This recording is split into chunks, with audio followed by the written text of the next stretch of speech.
unafiki na uchimbi. Nyinyi vyombo vya habari, Wasafi TV, wakati ndugu zetu wanauliwa, Watanganyika maelfu na maelfu waliuliwa, mlizima vyombo vyenu na kuwa upande wa serikali. Leo hii mnasimama na kutangaza polisi mmoja ahukumiwa kifungo cha miaka 2 jela kwa kosa la kuua. Na sisi wananchi tunawauliza, aliyemuua yupo hai?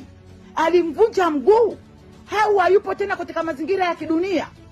Ni kwa nini yeye aendelee kuishi? Ni kwa nini isiwe adhabu yake ni kifo?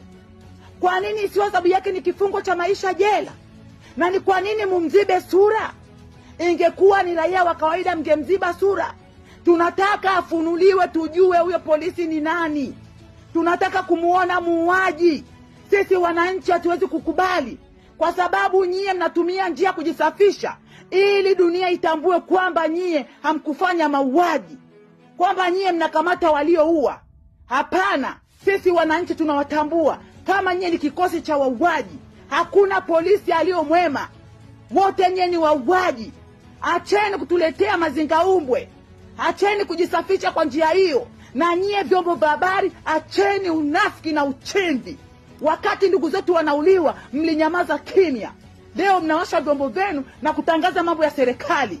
Wananchi, tupambaneni, tukomboe taifa letu. Hatuna polisi, hatuna vyombo vya habari. Acheni unafiki na uchimbi. Nyinyi vyombo vya habari, Wasafi TV, wakati ndugu zetu wanauliwa, Watanganyika maelfu na maelfu waliuliwa, mlizima vyombo vyenu na kuwa upande wa serikali. Leo hii mnasimama na kutangaza polisi mmoja ahukumiwa kifungo cha miaka 2 jela kwa kosa la kuua. Na sisi wananchi tunawauliza, aliyemuua yupo hai? Alimvunja mguu au hayupo tena katika mazingira ya kidunia? Ni kwa nini yeye aendelee kuishi? Ni kwa nini isiwe adhabu yake ni kifo? Kwa nini isiwe adhabu yake ni kifungo cha maisha jela? Na ni kwa nini mumzibe sura? Ingekuwa ni raia wa kawaida mngemziba sura. Tunataka afunuliwe, tujue huyo polisi ni nani. Tunataka kumuona muuaji.